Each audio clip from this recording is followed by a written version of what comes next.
Good evening. Each year, NASA pours a staggering $22 billion into space exploration. It seems that putting a man on the moon and sending probes to the far reaches of the solar system have only served to fuel man's desire for knowledge of outer space.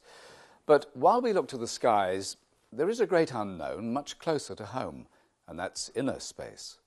The workings of the human brain are in many respects a mystery to us, and the world of dreams is no exception. We all dream, but some of us dream lucidly. Scientists claim to have established that while remaining asleep, we can become aware that we're dreaming and then start to control the course of our dream, as if directing a film. I was on holiday in Portugal when I dreamt that a friend of mine contacted me to say he had to go to a funeral. He was very upset. The funeral was in London. Could I go with him? And the next thing I knew, I was in a big funeral limousine following the hearse with him, and he was very upset, and we were in terrible traffic. He thought we were going to be late getting to the crematorium, so I said, "Don't worry, we'll fly." And with that, the car took off into the clouds and soared over London. It was absolutely wonderful. All the sensations were very vivid. The colours were brilliant. I could see everything, I could feel everything, and I had this enormous sense of power. So when we arrived at the crematorium, there was a crowd of mourners there. I was able to turn the whole event into a party. With this dream, Diana Clift joined those people whose lives have been changed by the mysterious powers of lucid dreaming. At first, it was an ordinary, vivid dream. I was walking along a beach, and everything was wonderful. And then I saw some coins, and I knelt down to dig them out, basically. They seemed to grow, and it occurred to me, the only explanation here is that this is a dream. I decided to conjure up a dream partner. So I saw a stack of deck chairs, and I thought, well, behind the deck chairs will be this person. And first, there was no one there. I looked up, and as I did so, a girl was walking towards me. And she was short, with dark hair, rather curvaceous, in a bikini. She came up to me and said, "Hello, my name's Jane." And we embraced and had quite a nice dream together. Dr. Keith Hearn had this dream over 20 years ago. He became so interested in lucid dreams that he started to study them. We still don't know why we dream. It's just a mystery. We dream for about 2 hours every night, which tots up to 6 years or so in the course of a lifetime. And REM, or rapid eye movement, dreaming sleep, occurs every 90 minutes or so in the sleep period. When I started my research, it was thought that you'd go mad if you didn't dream. But studies have shown that there are certain drugs, antidepressants for instance, which completely knock out REM sleep, and yet people show no harmful effects. I wanted to prove that lucid dreams were genuine dreams. The problem was that in REM sleep, the body is actually paralyzed, except for the eyes. So I had the notion that I could get subjects to signal by moving their eyes left to right several times. I also had a method of inducing lucidity by giving electronic pinpricks to subjects at a level which would not waken them, but would be incorporated into the dream and so establish lucidity. Among the subjects of Hearn's experiments to prove the existence of lucid dreams was Pam Green.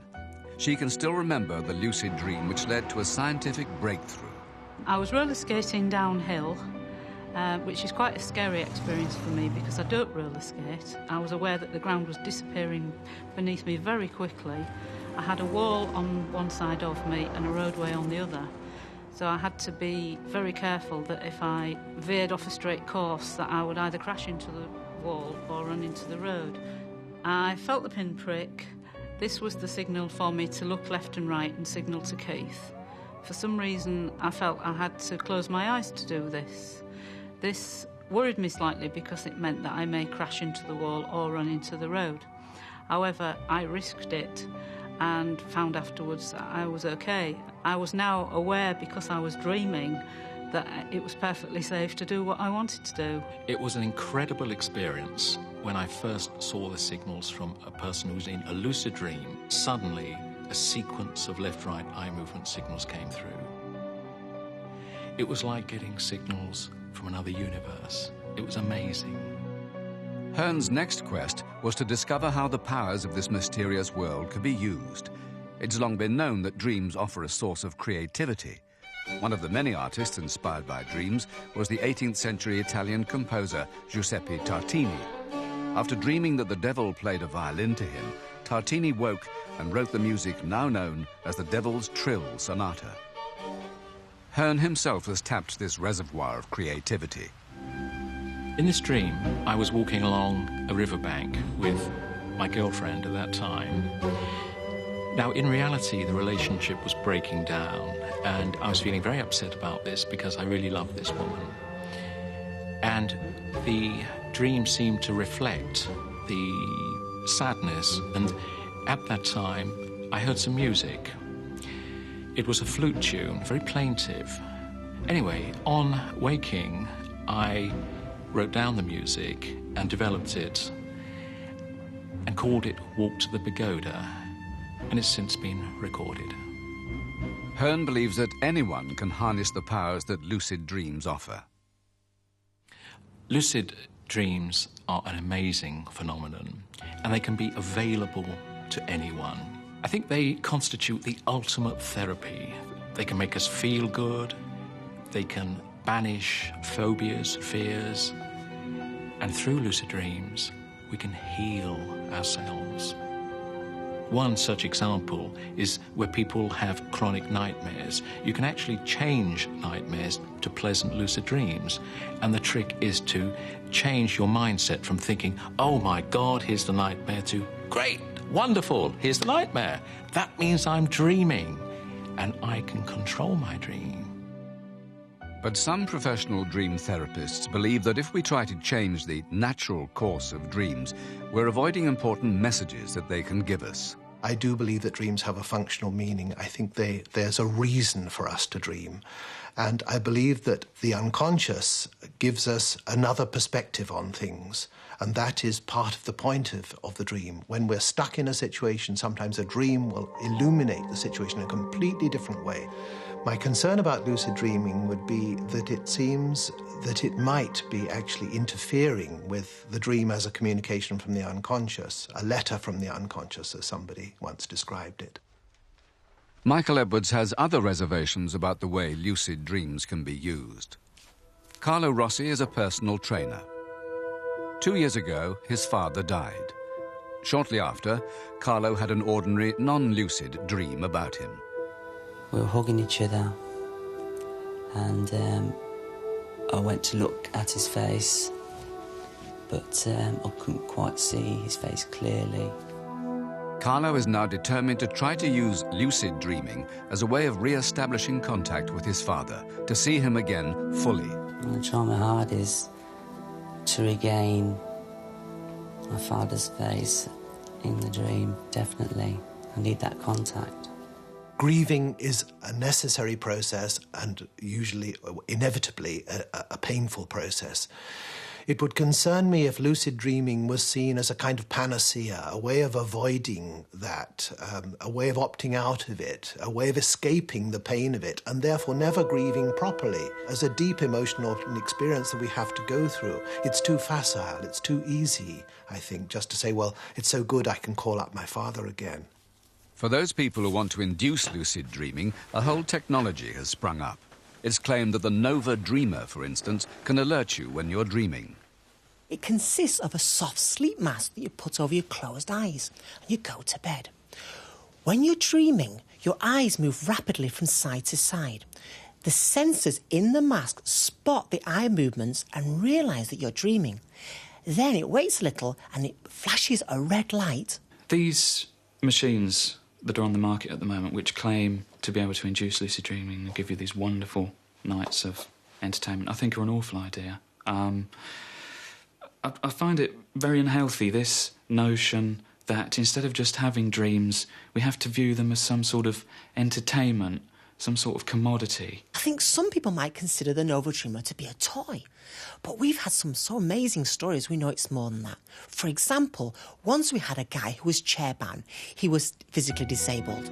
With the Dreamer, he was able to walk around the countryside and fly above it, and he went from being depressed when I first spoke to him to somebody feeling full of it, life and revitalised. I think that in the next century, a lot of people will have their own dream machines and be able to conjure up virtually any situation they want at night in their dreams for recreational purposes. But I also think that technology is going to advance so much that we'll be able to see what people are dreaming by monitoring the visual cortex, so that we'll be able to actually watch this on a television set. Presumably we're going to have to pay somebody for the privilege of seeing our own dreams. I think this reflects the attitudes of our society today. It's all about ego gratification, about instant entertainment. And I think it's a pity that we're now starting to see our own mental processes in these terms as just another form of entertainment. Keith Home believes we may only have to wait about 15 years before it's possible to record and play back our dreams, just like TV programmes, I suppose. We might even pop down to the video store and rent someone else's for the weekend. A bit like examining another person's laundry.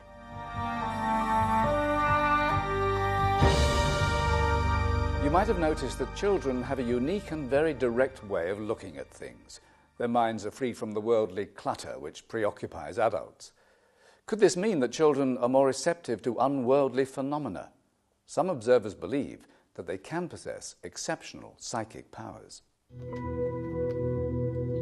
Former teacher and psychologist Cassandra Eason's interest in psychic children was triggered by an incident involving her husband John and her young son Jack. The story begins one Sunday morning in 1988. I'd been up most of the night with a teething baby. We were having breakfast and I was desperately waiting for my husband John to come home from his overnight shift. Journalist John was doing his usual morning motorbike journey from his London offices to his Reading home, over 40 miles away.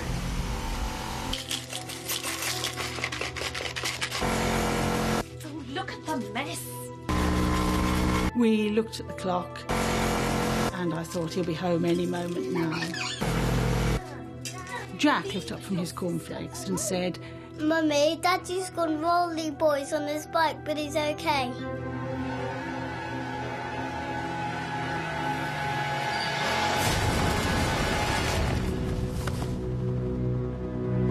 Eat your breakfast, Jack. God, where is your father? I was driving home when all of a sudden I just hit this patch of oil. I was trying to slow down and skidded on it and came off it. The bike wasn't too badly damaged. I wasn't too badly damaged either. I just picked myself up and kept driving home. Sometime after 11, the sound of John's motorbike was outside. I rushed out. I know what happened. Jack told me. Just a few cuts and bruises, I'm okay. Jack told me. Of course, at that moment, it all fell into place. I was fairly stunned. I couldn't explain it at the time. It had turned out that about the time Jack had said what he'd said, John was actually falling off his motorbike. I tried to work out some sort of logical explanation. It might have been that he was expecting me to have an accident because I had a motorbike and he'd heard about people having motorbike accidents. But I couldn't explain the coincidence of the time that he said it was about the time that I was falling off the bike. The episode intrigued Cassandra, who began researching children's psychic abilities. Over 9 years that I've been working in this field, I've come across thousands, not just hundreds, but thousands and thousands of experiences involving children. Since the incident involving her son, Cassandra has found enough material to write several books on the paranormal, detailing the claims of psychic powers in children. All children seem to have a latent psychic ability, but it's something that people find frightening because it's not something you can take into a laboratory and weigh or measure. So what is the scientist's view? David Marks is a professor of psychology at Middlesex University. It wouldn't surprise me if we found more psychic reports from children than from adults, but I would suggest that this is bound up with their very fantasy-prone personalities. Fantasy, perhaps. But that can't explain what happened to 7-year-old Erin Solomon, who seems to have premonitions about her family's cats. Erin woke up one morning and she'd had a dream about Zach, our cat. She dreamt that he was killed. He was killed in her dream. There was this girl and she kicked Zach into the river, and then someone found his body in the river. And then I woke up and I thought Zach was dead. I ran into my mum's room and I told my mum about my dream, and she says he isn't dead, he's still alive, it's all right, it was only a dream. Then a few days after that, we realised Zach was missing. He didn't come in for his usual feed and things. So I contacted the vet and they said that they had found a cat that fitted Zach's description. When I realised the dream had come true about Zach, we remembered that she'd had other dreams about previous 2 cats that we had. I had a dream about my cat Rance. I had a dream about my mum had a party and they dropped a penny on the floor, and my nanny told Jasmine to pick up the penny, and before Ramp swallowed it, and she swallowed it, and it got stuck in her throat and she died. Within a few days of Erin's dream, Ramps died. Erin also dreamt that a 3rd cat they had, called Gandhi, died. Within 2 days, he too had passed away.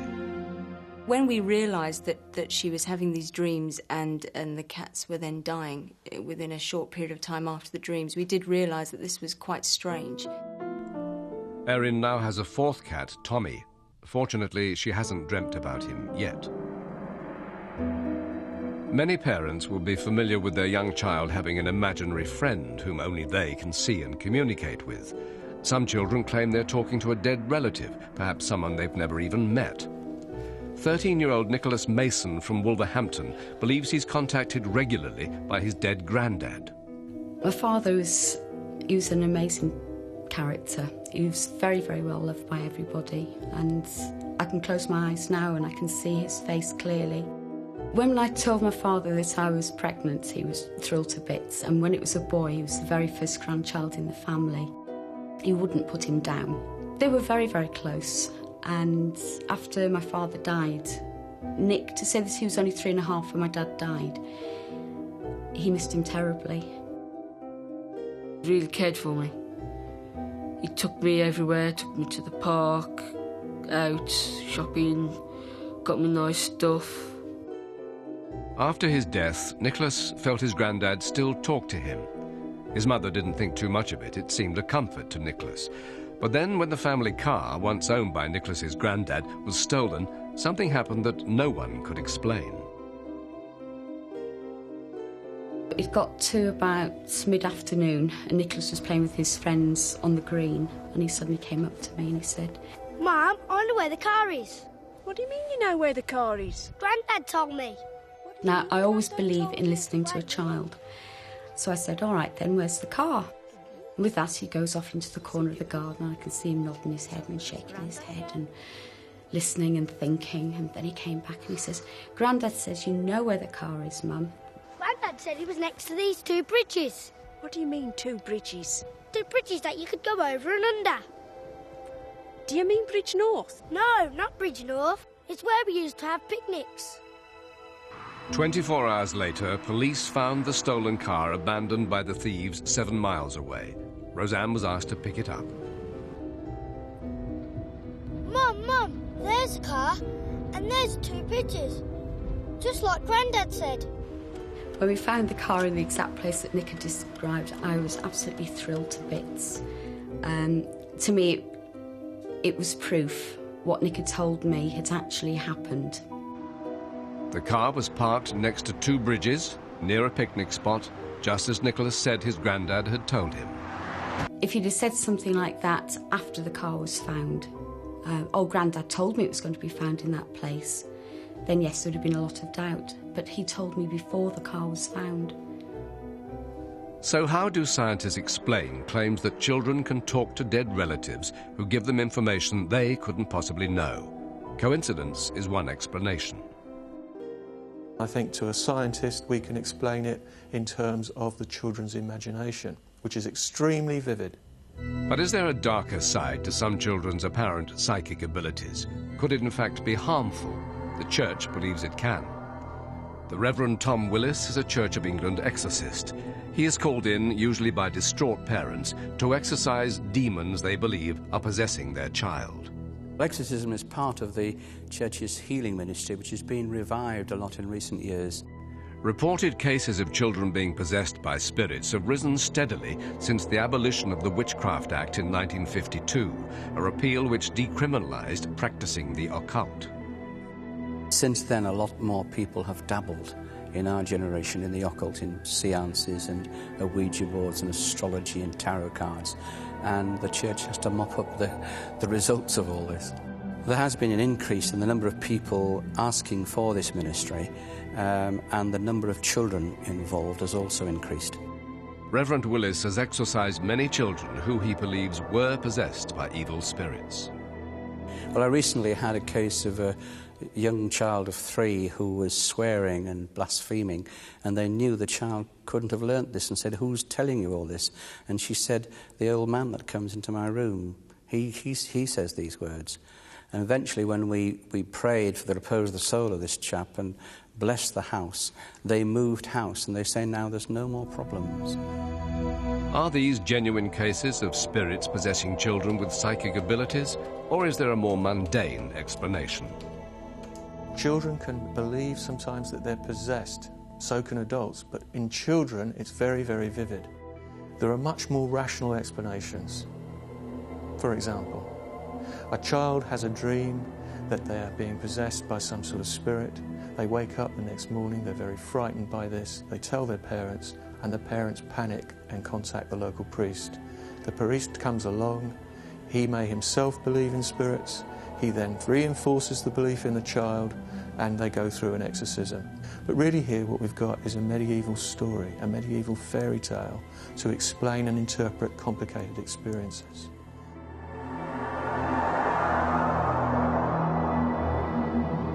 Well, whether or not kids are psychic, one thing's for sure. They do have special powers to wrap you around the little fingers. Good night.